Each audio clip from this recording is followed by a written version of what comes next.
Hi everybody, welcome to episode 5 of the Live Sound podcast. Thanks for tuning in. If you've seen any of the others before, then thank you for coming back. And if this is the first time, then I really appreciate it and I hope you enjoy it. I'm going to keep this one nice and short because it's a long one today. And we have with us Martin Walker, front of house engineer with a hell of a track record everywhere from Maiden to Taylor Swift.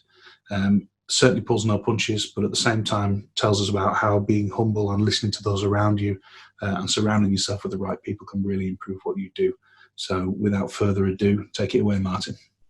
Hi everybody, welcome to the Live Sound podcast, and today I have with me Martin Walker, who has a incredibly impressive CV, everywhere from Judas Priest to Iron Maiden, Thin Lizzy, Alice Cooper, right up to the other side of Taylor Swift, Strictly Come Dancing, Ricky Gervais, things like that. So he's definitely been here, there and everywhere. So how are you, Martin? All good today?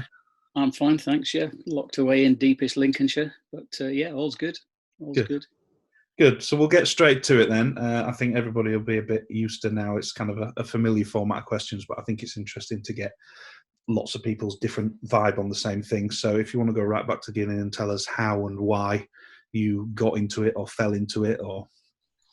Yeah, sure. I started off, I was a bass player in a local band, and we were quite successful locally and quite unsuccessful nationally. But we used to do lots of gigs around my hometown, and I ended up being the guy kind of responsible for putting the gigs on and dealing with the local PA company and the lighting company. And I soon found that to make it a little bit cheaper, I'd be the local crew guy to help them unload the van. And so I would turn up early for my own gigs and load the PA in, and so I got to know the local PA company guys like that. And my band kind of carried on for a good few years, and then we all went our separate ways. The guys went to universities and things like that, and so it kind of fell apart. And but I kept working for the local PA company, and I was the kind of one of two or three of us that were in the in-house sound guys at the local venue, which is the infamous Scunthorpe Baths Hall. Nice. And I was there for a good few years, doing all sorts of things like corporate events and kids theatre shows and professional theatre shows and rock shows and folk groups and pretty much everything that goes through a council-run venue. And we used to do other local venues too, kind of in the northeast Lincolnshire area. We used to do the Battle of the Bands at Hull, where the House Martins won and came through from there.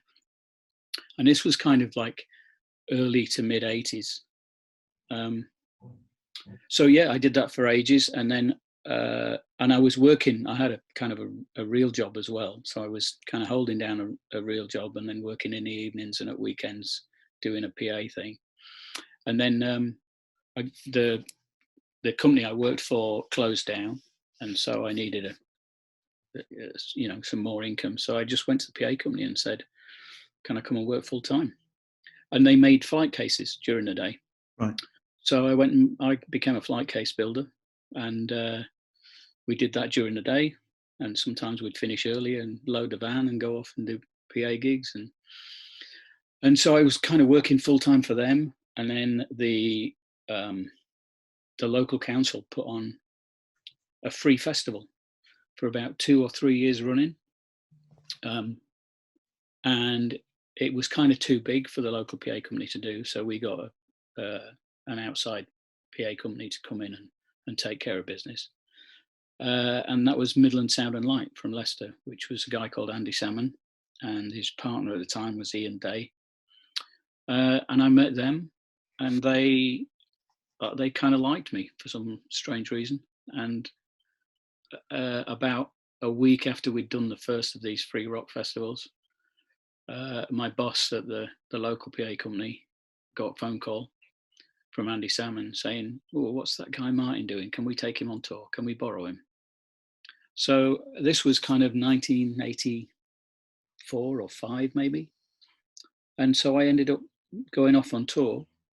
And then when the tour finished, I would come back and go straight back to the local PA company and build some flight cases and do local work. And I kind of did I did that for, I don't know, maybe 5 or 6 years. And then it kind of grew from there. Through that guy, I kind of, through Andy Salmon, I ended up meeting the Little Angels management. So I ended up doing front of house for Little Angels when they first started in maybe 86, maybe 87. I'd been a massive New Model Army fan for a long time, and I'd actually promoted some New Model Army shows in my local area. Right. And so I knew their tour manager, a guy called Tommy T, and he and Ricky Warwick, who used to play in New Model Army, had this idea of creating a new band, and so they'd put together the Almighty, and they were on the same label as Little Angels. They were both on Polydor, and just through chance meetings and the fact that I knew Tommy, I ended up getting the tour manager and front of house gig for the Almighty, and I ran those 2 gigs kind of concurrently for a while until they clashed, and I couldn't decide whether to stick with Little Angels or to stick with the Almighty, and I chose the Almighty. In the long run, it was the best decision, but in the short term, Little Angels were kind of more successful, did bigger shows and kind of had more chart success. But they split up long before the Almighty stopped. So yeah, I did the Almighty for years, doing tour managing and front of house. And that's kind of how I got into it, really. That was my first touring stuff was with Midland Sound and Light, doing Benny King, I think was the first tour I did with them. And then we met Deacon Blue on the Benny King tour, and ended up working for Deacon Blue for, again, 4 or 5 years maybe. And whilst I was with Andy Salmon and Midland Sound and Light, got to know Ian Day very well, who is currently the tour manager for Iron Maiden. And we kind of did loads of stuff together. We did a load of comedy stuff. Again, this is all 80s, maybe stretching into the early 90s. And we used to do kind of Lenny Henry and Victoria Wood and all the early McIntyre acts, Phil McIntyre. Got into doing a lot of that. We did Bad News together, all sorts of stuff. And kind of Ian Day became my kind of best mate in the business, sort of thing. And we're still really close. He got me into the Judas Priest camp. He'd been ringing me for years saying, come and do Judas Priest with me, it's a great gig. And I'm like, I don't know if I want to get involved with something as old hat as that. And I was kind of doing a lot of up and coming acts. I did Paradise Lost for a long time. I did Cooler Shaker when they were breaking, and that was through the fact they had the same management that the Little Angels had. And so I didn't know if I wanted to get involved with it. At the time I saw as a load of old guys on their way out. And it brings an interesting point, because for me in my career, on the stuff that we met, that was a similar thing that I started working for. Took myself out of a lot of up and coming bands to work for a lot older band.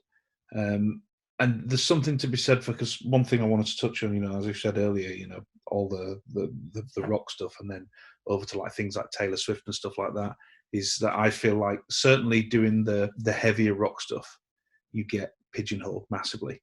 So to take yourself out of your comfort zone, like I say, like you said, you're with those upcoming bands, and then putting yourself on something that it's a big decision. That do I do something and take myself out of your comfort zone where you are known, to make a jump over there? So I always think that's an interesting thing. And then as well to not get pigeonholed, especially when you're that guy who does those loud rock bands. There's no way you could mix something like Taylor Swift or whatever. So how did you manage to kind of lose that stigma and be the guy who can jump between those two things? Do you know what? I don't. in all reality, I don't feel I have actually lost that stigma. A lot of the stuff I still get offered tends to be, the heavier, louder rock acts. And it all really stems from doing the Almighty. The Almighty, whilst they were never massively successful as far as selling millions of records, they did have a great reputation for live shows, and they worked really hard. I mean, when I was with the Almighty, I never seemed to have stopped touring. We were always doing shows, and we had I think they got a great reputation for putting a great show on, and they were ridiculously loud at times. And from that, I got Zodiac Mind Warp, I got Paradise Lost, and 1,000 other bands that have disappeared amongst the tests of time. And through that, really, I was I was known as the rock guy, and that's how I ended up getting Judas Priest. And I got Iron Maiden through the fact that I'd done Judas Priest. I got Whitesnake through the fact I'd done Judas Priest. I did Testament for the same reason. I did Mastodon for the same reason. I did Slash for the same reason. It was all really off the back of Judas Priest, and I got Judas Priest off the back of doing the Almighty. So, and I still get offered a lot of that. I think the only reason I've been able to venture into kind of weirder stuff, or not weirder stuff, but less straightforward rock, is really through contacts. It's not been through my reputation as an amazing sound engineer. It's be honest, has been more through my contacts. I got Taylor Swift through knowing Lars Brogard from Major Tom, and he was courting the Taylor Swift camp with a view to scoring the PA vendor on it. He already had video on it, but he was desperate to get his PA on it. So he courted them.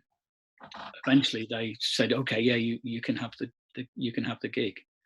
And then, of course, he turned around to them and said, "Oh no, I'm far too busy with Rod Stewart. I can't do Taylor Swift, but I'll give you one of my guys." Right. And so he spoke with me and said, "Would you be interested?" And it was, at the time, it was the hottest seat in show business. I mean, she was huge. When I did it, was the Fearless tour. And so, yeah, I got that purely through Lars Brogard putting his faith in me. And he's given me, a handful of other jobs at too. The Strictly Come Dancing came through the fact that I used to do lots with McIntyres. And again, Judas Priest connection. Andy Gibbs, who's kind of the head of production at McIntyre's, we had him as a stage manager on one run on Judas Priest, so I got to know him there. And plus the fact that I knew Paul Roberts from Phil McIntyre's. So talking shop a bit then, how I suppose a difficult thing to summarise, and obviously massively musically dependent, but how's your approach changing in walking up to a Judas Priest gig in an arena and to walking up to a Taylor Swift gig in an arena? Do you know what? It doesn't. Apart from trying to appreciate what they're actually trying to achieve musically or sonically, it doesn't. I walk up to the desk. I EQ the instruments in the way that I feel they need to sound. I hope that the musicians have given me a good enough signal that I don't have to do too much work as far as altering things. I'm a firm believer that the guitar or the drum or the keyboard sounds that way because the musician wants it to sound like that way. So who am I to alter that massively?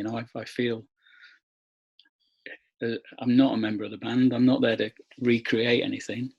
I'm there to just make it audible. And so, yeah, I try my best not to alter the basic sound of what's coming off stage.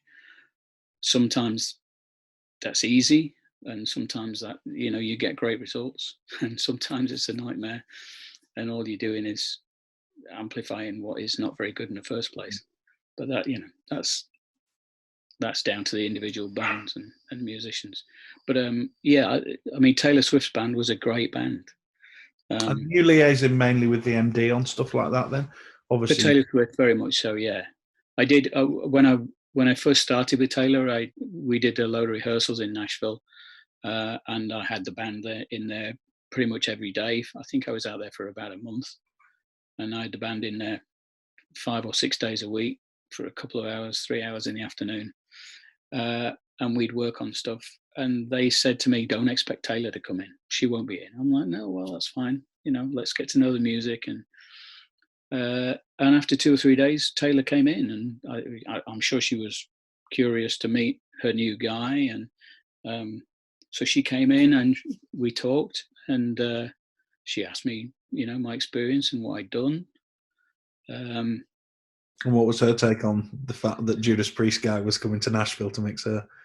I think she was pretty open to it, to be honest with you. She was, I think just the mere number of half-decent, or not half-decent, the number of recognizable names on my resume, kind of probably settled her, to think good when people can look over the type of music and actually look at it. Look at the size and the grandeur of the artist, and if you're trusting with what they're doing, you've got to know your type. You've got to know your craft. Yeah, and you know what? The one thing I put down when I'm doing a CV or a resume, the one thing that I often look at is, there's loads of names there, but also there's quite a few names there that I've been with for years and years and years. And I think that actually speaks volumes, the fact that you weren't just in there for one gig or 1 week of gigs or one tour. Like the Almighty, I pretty much did the whole career with them. I think there was only the very last album they did I didn't do. And they've done some various reformations over the years, which I've not been involved in, but only because I was busy doing other stuff. Yeah.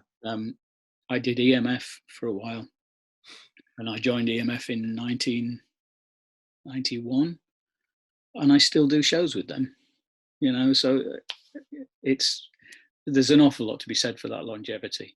20 years I've been with Judas Priest. I think Taylor Swift probably looked at those numbers, and hopefully that had some kind of bearing on who I was and what I was capable of. But she was fine, and the band were red hot. She struggled with projection with her vocal live, and I don't think that was any great secret. And getting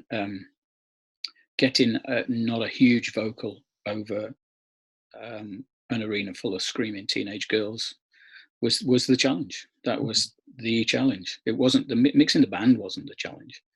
Mixing the band was easy. They were a bunch of highly paid, good quality on the whole session musicians who knew their art, and they were great. And they were very concerned about how they sounded, so they would come to me and say, "Hey, how does this sound? Do I need to change anything?" I was saying, musically, are they taking her vocal into account? Like you say, if it's not the strongest vocal, are they taking into account what they're doing on stage? How closely are you working with them in terms of stage volume and separation, things like that? Is that something that's very much left to the MD at that point, or do you get involved? Yeah, very much so. I think by the time I'd joined it, obviously they'd been out for quite some time. I joined it at kind of the tail end of the Fearless tour, and so they'd already run into many issues with stage volume. So every single musician was on in-ears. There were no live cabinets on stage, no wedges, there was no paper on stage whatsoever. So all that had been addressed. But it still left you with a wide open mic and a girl who couldn't project greatly. I'm sure she can now. Versus 20,000 people who definitely can project. Yeah, exactly. Yeah, versus, and she had a stage that was shaped so that it would kind of a great big thrust. So she was going right out into the crowd, right in front of the piano. As far as system tuning, then what was your approach on that? Like you say, you've got someone where you're already kind of pushing you kind of gain before feedback, and then on top of that, you take it into account a thrust, and then a super loud audience. How did you approach that as far as what you were doing to a vocal? To obviously not lose the intelligibility and not lose the character, but at the same time do what you need to do in a utilitarian point of view to basically stop it from kicking off. It was hard work. It was really hard work, to be honest with you. I had a great system tech at the time. I had two things. I had a guy called David who he was only a young kid, but he'd been the babysitter for the previous guy. So he knew the act and the management and the band and the music inside out. He actually took over from me when I left Taylor and still mixes her. He was really good to have. He knew which songs were going to be a problem. He knew which songs were going to be easy. So he was a great help and an insight to it. And then I had a Major Tom systems tech who he was good too. He knew the stuff. We were dealing with Milo at the time. Milo was still fairly new, and he knew that inside. Mixing the show and having your techs are basically on it with the system EQ, and are they dipping certain fills, or are they putting filters in and out depending on a position? Yeah. I kind of, we did rehearsals together, and then I'd been on tour with him doing other stuff too, and we'd worked together as systems guys on Rod Stewart with Lars. So we kind of knew each other's way of thinking, and we knew a few tricks about how to get the best out of the Milo. I was on the SD7 at the time, and I knew that, and he knew that too. So there was just that kind of that comfort knowledge, that you're comfortable with the gear that you've got. Yeah. So therefore you're not learning new gear at the same time you're learning a new artist, and you're learning new music, and you're learning new songs.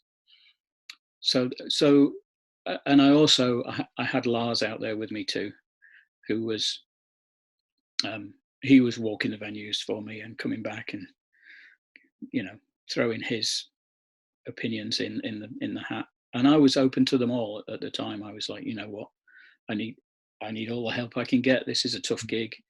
And I even had Buford Jones was out with me, who was an amazing engineer, and he was out there. Maya had sent him out because Maya were very excited about getting Taylor Swift on their roster. And we started the tour. I did a few shows in the US, but they were mainly acoustic shows or little corporate things in fancy hotels and charity things. So the first proper big arena shows that I did was in Australia. And they sent Buford Jones down to Australia. And he stood with me, and I said, will you help me out here? And he was like, oh, no, I'm just here for Maya. And anyway, I talked to him, and he's got an amazing track record, and he was a great engineer. And I eventually got talking to him, and he let me in on a few secrets of how to deal with female singers that maybe not the strongest. And so we tried every trick in the book between the two of us to get that vocal over, to get it over the music, to get it over the noise, and for it not to be sound too processed or I had a lot of help, is what I'm saying. I think that's amazing to see that even at that level, which obviously a lot of people would class as the you've made it level, that someone can still be as humble as yourself and open to having so many different inputs and so many trusted people around you as well, and kind of goes to show that how important it has to have the right team around you as well, and how important very much so. Yeah. I think I do a lot of production management too. I do production on Priest as well as a sound, and for me the whole thing is you get a great team in place. They make you look amazing because you can hand certain aspects of the job over, confident in the fact that job will get done to the best of their ability and in the way that because I know the crew so well, I know that they're going to do it in the way that I would want it done. So I can forget about that aspect of the show, and I can forget about that aspect of the show, and I know it's going to be fine. And it was very much the same with the sound things. If you've got a great PA and a great PA tech, that's half the battle. Yeah, it's half the battle. When I did Iron Maiden, I had 2 techs that I used who'd both been with Maiden for years and years and years. A guy called Mike Hackman and a guy called Richard Trow. Both of them started out doing tours with me when I was in Audio Lease a long time ago. But they were both, real proper boffins. They know their stuff. Neither of them had ambitions to be engineers. They wanted to be systems techs, and that's half a battle. 100%, yeah. Yeah, and so, and they were great, and then their knowledge of the Maiden camp, their knowledge of the Maiden sound, and their knowledge of the PA that we were using, whichever PA we used, was so valuable. Super valuable. And I would listen to them more than I would listen to anybody else as to their opinions of how it sounded and how the coverage was and all that sort of thing. So yeah, I think I think sharing that workload, sharing the responsibility is key to it, really. So that leads on to something else I want to ask you about, because obviously, as you say, you're doing a lot of stuff at tour manager / front of house, production manager / front of house. And obviously, when it gets to a level, things like Judas Priest, things like that, we all know that certainly nowadays you come in with up and coming bands, and it's almost a given. The TM front of house thing, or there's all these people doubling up on the crew because of the budget, and then you get into something like a Judas Priest level, where you're still front of house and production manager. Was that your own choice to stay there? And also, how do you find, if at all, it has an effect on either job and what you're doing? And are you does that make your systems tech more important? Is he setting more things up for you? And is he doing things in a way that he knows then you can just walk into it and just instantly get going? Or how does that differ your approach? I'll take that last point first. Yes, in the Judas Priest scenario, I rely really heavily on the system tech for me to be able to walk up and mix a show without spending too much time at the desk. The Judas Priest, they don't sound check. We don't really have a band. We don't really have a crew band. So I do a little bit of virtual playback, and then it's pretty much straight into the show and off we go. So yeah, I've had a handful of different systems techs through the Judas Priest years. I haven't really had a bad one, to be honest with you. Generally speaking, they've all been pretty good. Some I have more of an affinity with than others, but yes, I do rely heavily on them for me to be able to. And how are you educating them in that? Is that something you do in rehearsals? Is it a set thing? Right, here's what I need. I'm going to be away doing this, and this. I'll arrive 5 minutes before sound check. This is what I need to be done. This is how I need things laid out. How are you getting them to that point? Do you know what? Most of them, we've done work together before, and I've found that I get on with them personally, which is the first thing, and I trust the way they work, which is the second thing. And we've done other tours where I've just been a PA guy, or I've been a systems guy, or a babysitter for front of house, or maybe I've been the engineer too. But I get to know them doing that, and then I go back to Major Tom and say, hey, on the next tour, I'd really like that guy, because I feel we can work together and achieve you're something. in their ear a lot of the time as well, I suppose. Exactly. You have to. What I need is someone whose ear I can trust, but more importantly, somebody I think will tell me the truth. So if it does sound crap, they'll come and tell me that, rather than just being the yes man. Oh yeah, no, it sounds great. Yeah, it's brilliant. The blowing smoke up your ass. It doesn't help anyone, does it? It doesn't help anybody. It doesn't help anybody at all. all he does is gives the system tech guy a quiet life, because you're not going to turn around and say, well, if let's do this, let's do that, let's change this, let's change that. So all it does is they end up getting a quiet life. But if that happened, the chances are they wouldn't get a second chance. Yeah. So yeah, yeah. The importance of that system tech to me is huge, because it does allow me to spend more time in the office, doing show advancing or day-to-day issues with any gig or any venue or whatever. And then going back to the other point you asked, when I first joined Judas Priest, I only joined as a sound guy. And going back to Ian Day again, who was my friend from the McIntyre and the Midland Sound and Light days, he was the production manager, and it was him that got me in to do the Priest shows. And the very first tour he got me in, and the whole reason I said yes was, one, that I had nothing else going on that summer, and two, I really fancied going out with him again and getting back out on tour and kind of partying with my mate, who I hadn't, we hadn't kind of toured together for quite some time. So that was the main reason I said yes. And then about 3 or 4 weeks out, Ian rang me up and he said, "I'm sorry about this, but I'm not going to be on the tour." I was like, "What do you mean? I thought we were doing this together." And he said, "Oh, I can't do it." He worked for Eric Clapton at the time, and Eric Clapton had just dropped a longer tour on him, and it was the same management. And so the management were, "Oh, well, we'll just, we'll move you to Eric Clapton and we'll get somebody else in to do Priest." So he said to me, "Why don't you do production as well?" And I'm like, "No, this is the biggest band that I've had for quite some time. I need to get to grips with the sound side of things. I don't feel comfortable coming in as production manager as well." And it was a European festival tour, so it wasn't like, not a small workload.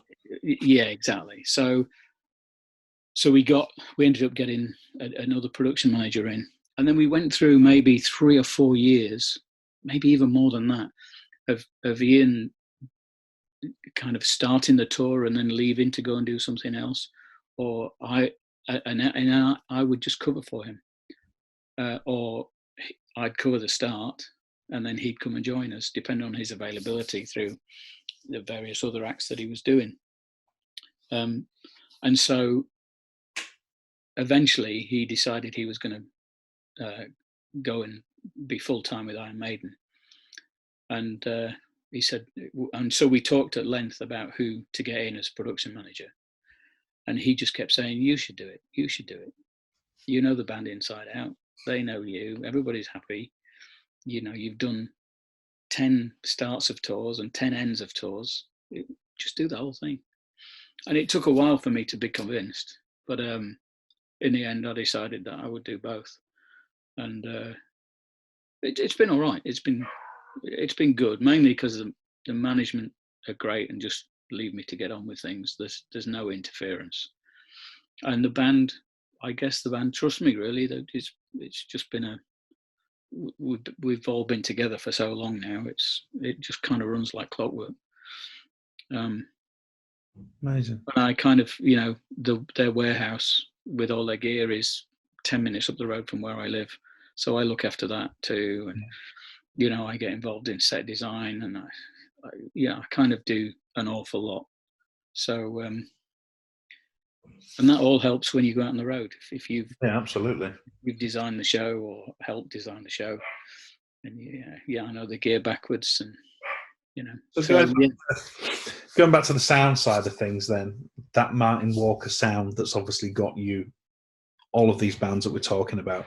What's your kind of ethos on of a live gig of that side? Are you going for a particular sound? Are you going for involvement? Are you going for volume? Are you going for, or does it vary per band depending on the brief you get from them? Like, or are you approaching each one of these bands with, this is my, not signature, as we said earlier, you have to be obviously very respectful of what the band's doing and know where to create things and where to recreate things and stuff. But are you going at these bands with a kind of set formula and adapting from that, or do you take every single band entirely on its own merit and adapt what you're doing to that?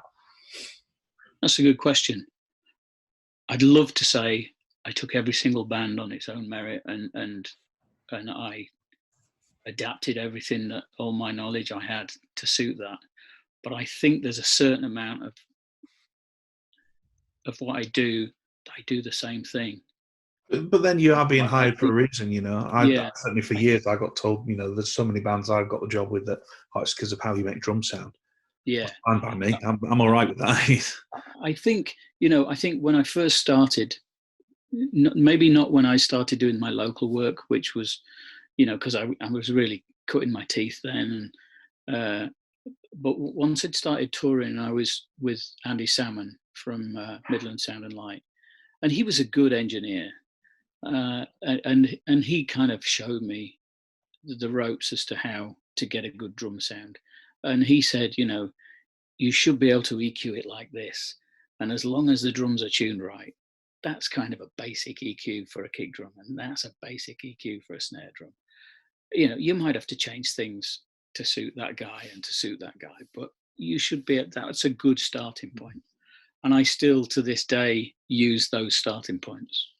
Well, I suppose it's only the same thing as a guitar player turning up to a rehearsal with a first band. He's going to turn up with his guitar and his amp and his pedal board that he's probably just come off a last gig with and start at his point. And I think it's always very, you know, I certainly have not a built show file, but I always start from a template and I'll use the same bank of effects, and especially with how the console's laid out as well, you know, muscle memory and things like that. But I think there's a lot to be said for having what you do and starting from a point and then being able to then adjust what you're doing to suit.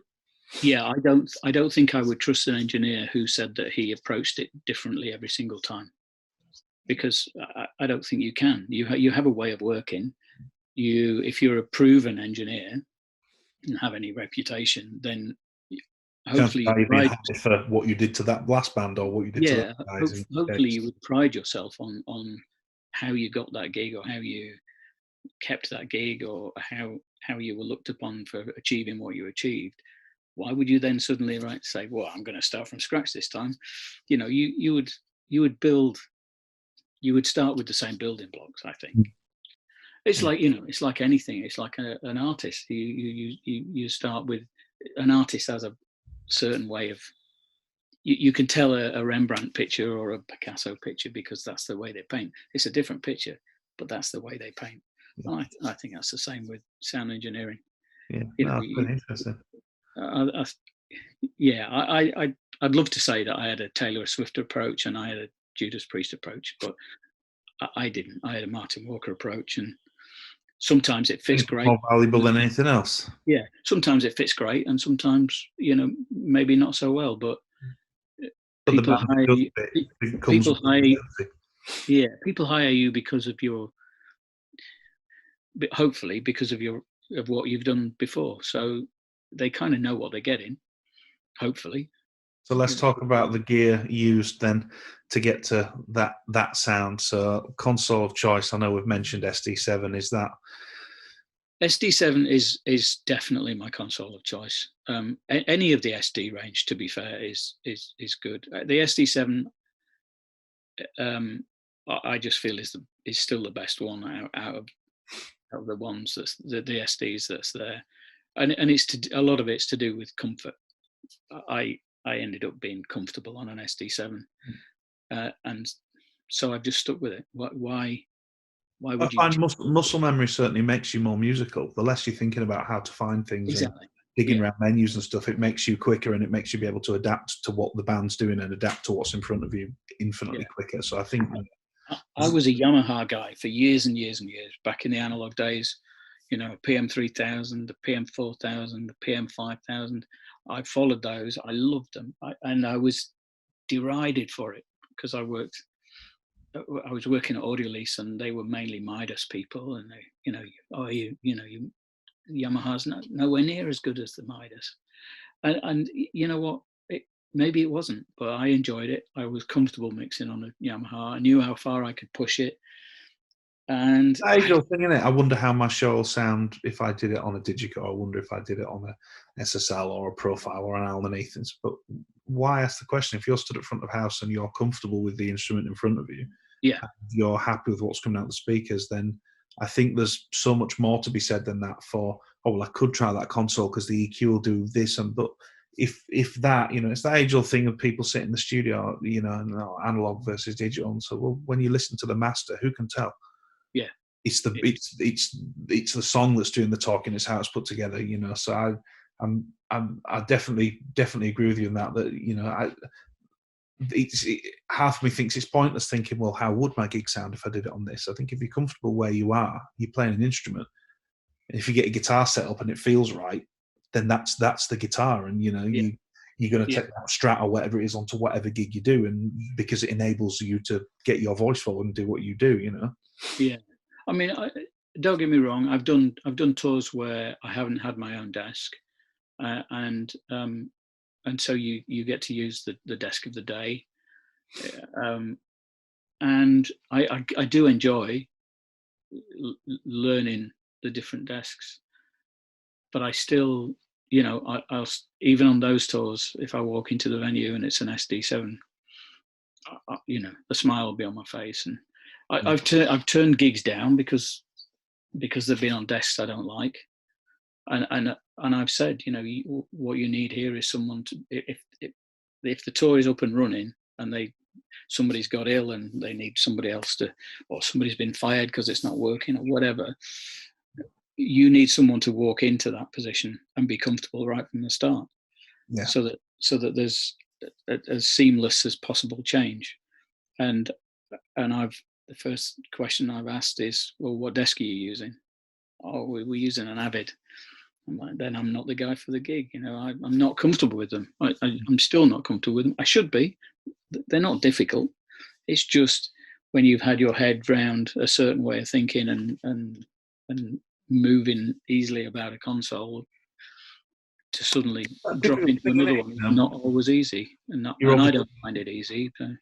You're obviously in a very enviable position where you've been working with X amount, or artist X or whatever for many years, and that's a position where you can take the gear you want and you can have that, and it's that thing, is it, of your then knowledge and skills on newer equipment coming out might not be what it was back in the day when you were using, as you say, different consoles every night. But then at the same point, you're in a position where you're lucky enough to be able to have that gear every night and be able to then really get the consistency to the nth degree in your show. And I suppose it's always that kind of thing of, I think sometimes, I've talked with D-Live and Nothing But for nearly the last 5 years, and I'm yet to do a gig behind an S6 or anything like that. And I've made sure to time to get my hands on them and know them enough that if I walked up to one at a festival, I would know it. But it's always that interesting thing, isn't it? And there's also then a lot of guys that will go out and they will change their console. They'll stick with the same band but change a console just because they fancy a change, or it's I kind of I have a certain amount of envy for those kind of guys, because then when they are in the position that they're dropped in on a different desk every other day, they're gonna adapt to it easily. Whereas I would definitely, I would say I would struggle, but I would find it way harder. Yeah, I think a lot more digital than analog. There's ways to find out how each desk ticks as well. That's massively different. An analog desk, be it a Yamaha or a Midas or a Soundcraft, whatever. Yeah, you knew where the sweet spot was and where you needed to push them, but they all pretty much react the same. Whereas digital consoles now, it's there's some consoles where I'll use master bus processing, some consoles I won't. Some consoles you know where to drive them, or where the master bus starts to break up, or there's all these kind of different things and different bits to watch out for, which I think makes it a lot harder to be able to get that level of consistency across all these different consoles. There's so many variables with the digital consoles that there never was with the analog. The analog, they all had faders, they all had an EQ, they all had metering, they all had some kind of subgroups, and they all had some kind of gain. And you're probably using a lot of the same outboard gear every night as well. Yeah, exactly. Yeah, and so there was no great adaptation from one desk to another. You might like a desk, I liked Yamaha more than I liked Midas or Soundcraft, but essentially I could hop from one to the other without any degree of difficulty. Whereas there's so many ways of getting from A to B on a digital desk. Each company has its own way, its own routine, and its own way of thinking. You find as well, because that is because your show file is much more in depth now than it used to be on an analog console, in terms of routing and processing, and are you doing a lot more than you used to do on analog consoles? Yeah, I guess so, yeah. When I very first went to digital, I went to Yamaha because I was a Yamaha fan. I went to a PM5D, and I was amazed with it. And so I did everything. I did everything you could. I used every input. I used every output. I had scene changes for chorus to verse. I maxed it out, and I was having a great time. But I didn't think it sounded very good. And if you listen to each individual input, it sounded great. But the actual sound of the mix, I was really struggling with it, really. And so I kind of gave up and went back to analog for a while, because I was losing some confidence in my ability to actually achieve where I was going. Went back to the analog, realized it wasn't me. It was me plus digital rather than me alone. And then it was Lars Brogard that talked me into going and trying Digico. And the first thing I decided, and I did it reluctantly to go to Digico. It wasn't something I was comfortable with. But he talked me into it. But the first thing that I convinced myself was that I wasn't going to disappear at my own backside, trying every trick and having all the automation, doing everything all the time. So I very much mix in an analog style. Is I have one template, and I use that. I do use snapshots, but they do very little. They kind of, I don't have EQ changes. I don't have dynamic changes. I have effect changes pretty much, and that's all. I use it as a very fancy MIDI trigger. And I found straight away that by doing that, I could actually get a decent sound. I wasn't pushing the board to its max. And I mean, the Yamaha I was using at the time was running out of DSP. I'm sure that's not the case anymore, but back then that's what was happening. Yeah. And so yeah, I use it in a very simple manner, and I think that helps me. But it also helps the sound, and I think so. From that point of view, yes, it's more complicated than than an analog desk, but the way I use it, I use it very basically. Yeah. So amazing. I'm kind of 57 years old, and I've been doing this for quite some time. It was a very hard move for me to go to digital, but I'd seen a lot of lighting people disappear from the business because they hadn't taken on moving lights. So I felt that it was possible for me to become a dinosaur if I didn't at least accept there was going to be some digital. So I felt that just for my own survival in the industry, I felt that I had to take it on. So I'm glad I did it, but given the choice, I know how to use them, but I'm certainly not a boffin. Yeah. Given the choice now, you've got your PM5000 and then versus an SD7. What would you take? Cool. Do you know what? I'd love to mix Judas Priest on a PM5000 again. Yeah, I really would. But no, I'll stick with my SD7. I did some Thin Lizzy shows last year, and I ended up with an SD8 on one show. I ended up with an Avid on one show, but I ended up with a Midas Heritage on one show. First time I'd mixed on an analog desk in years. And it was so easy. I walked up in the afternoon. I kind of marked the desk up with some tape and a pen, and I did my basic EQ that Andy Salmon taught me all those years ago. And then, so all I had to do when we line checked was just get the input gain, and the band walked on. I was like, yeah, there it is. It's great. Amazing. And I couldn't have done that with a digital desk that I didn't know. Yeah. I could probably do it with a SD7, but I certainly couldn't do that with a VI6. Staying with gear then, I know we talked a lot about Mayer, but system of choice and any kind of particular arrangements or configurations that you prefer using?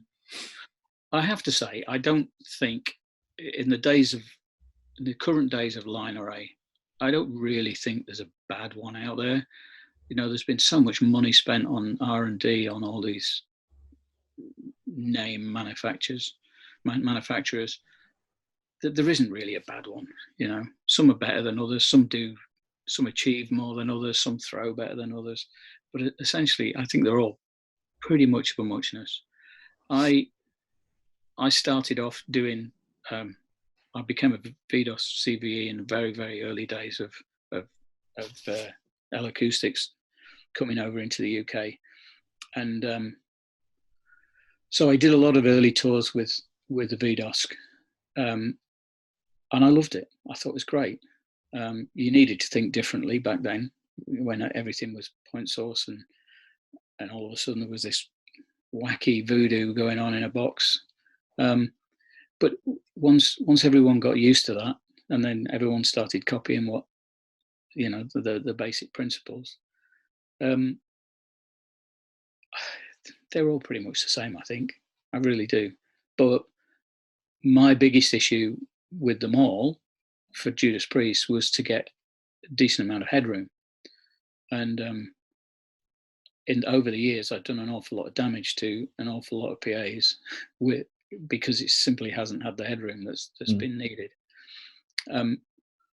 So we kind of were getting there with the Milo, but even then I was struggling. If we didn't have the weight in the roof to hang as many boxes as possible, or if we didn't have the height in the roof to, then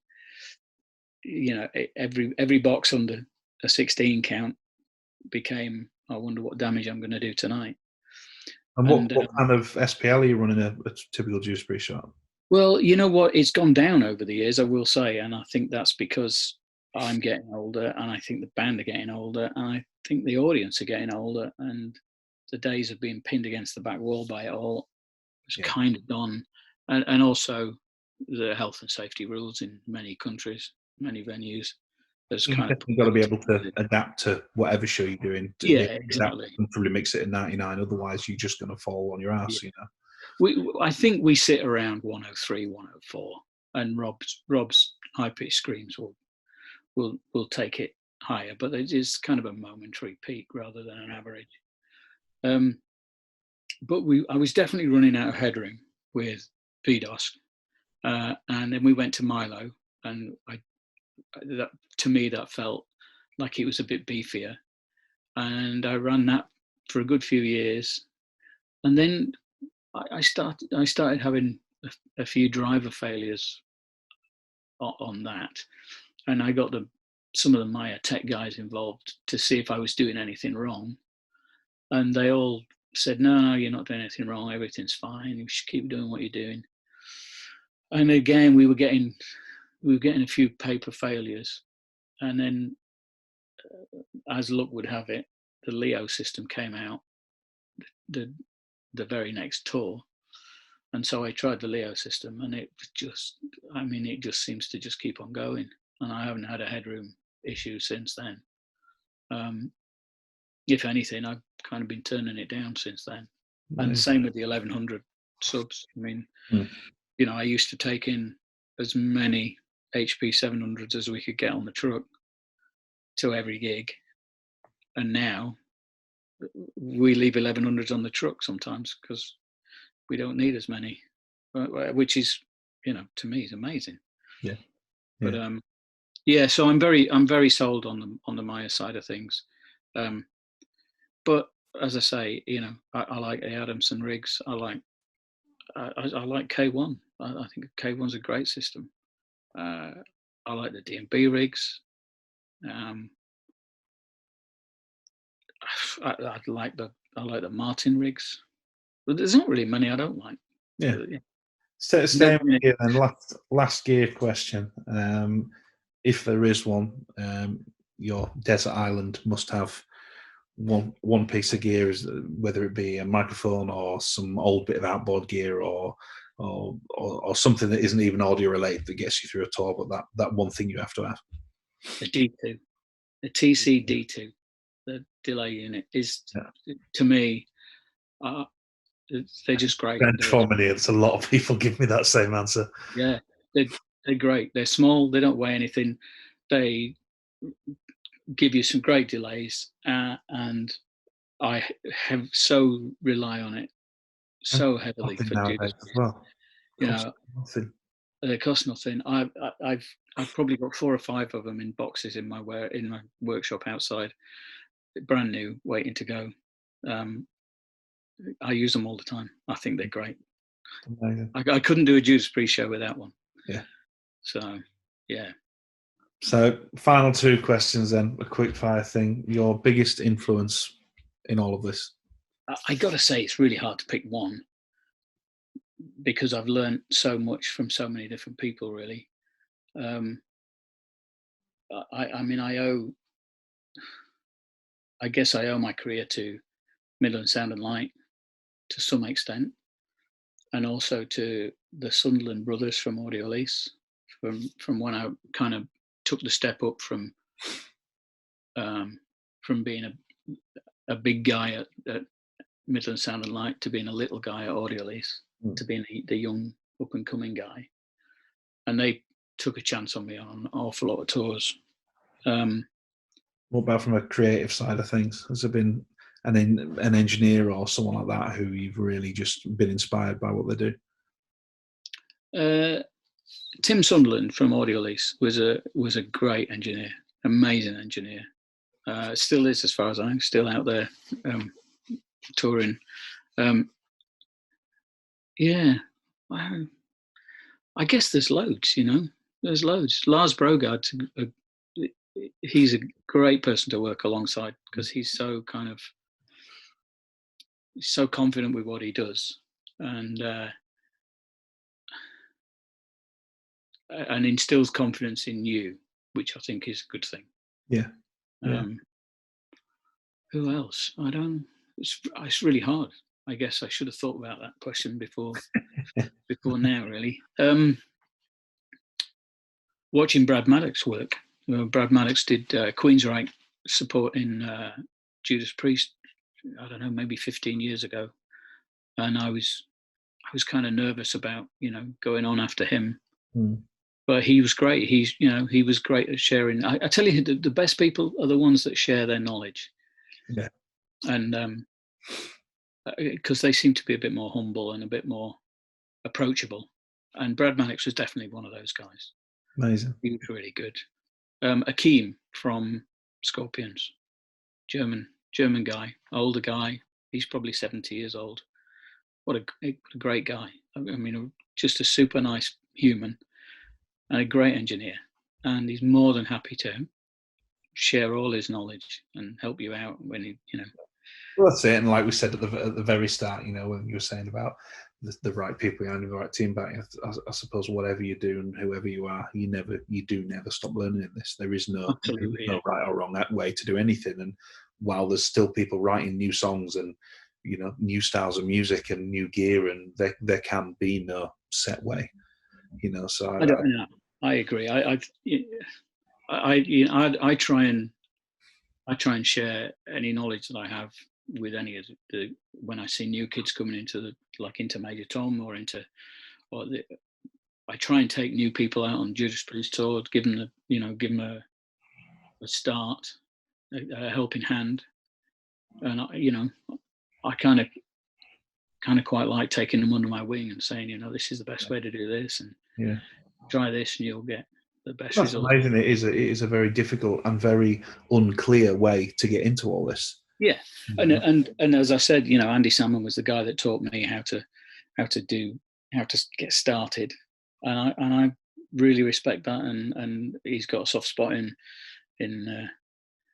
I've got a lot of respect, a lot of time for him because of that. And so I try and be that guy to the new kids, kids. Yeah.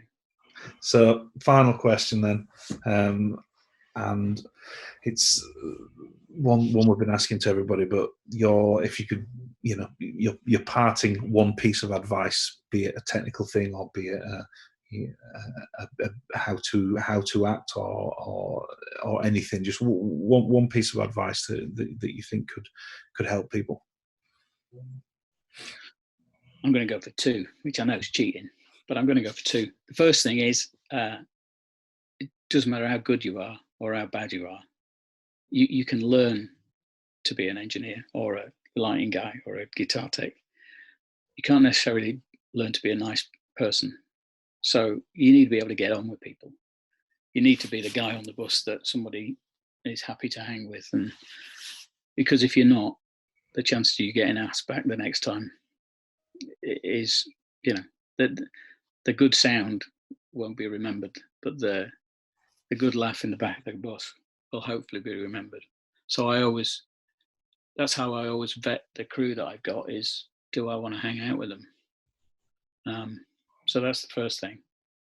And the second thing, in this age of digital and computers and screens, is don't look at the pictures. Don't look at the EQ pictures, because they always look wrong. Just listen to it. Head up. Just ignore the pictures and just listen to it. And if it sounds good, who cares what the picture looks like? Yeah. So. Amazing. Well, thank you very much, my friend. It's been an absolute pleasure. Thank you. It's been great. It's a great idea, the podcast thing, and very interested to see who else comes along and offers their insights. Yeah, amazing. Thank you, sir. Brilliant. Thanks, Ben. Thanks so much for that, Martin. Really enjoyed it, and thanks so much for taking the time out to speak to us. Please join us next week, where our guest will be front of house engineer for Marilyn Manson, George Chapman, and we're going to be talking about everything it takes to put on a Manson show. And again, in the meantime, please like and subscribe to YouTube channel. Check out our Instagram and Facebook at Live Sound Podcast. And again, thank you for tuning in. Really appreciate it, and we'll see you next week.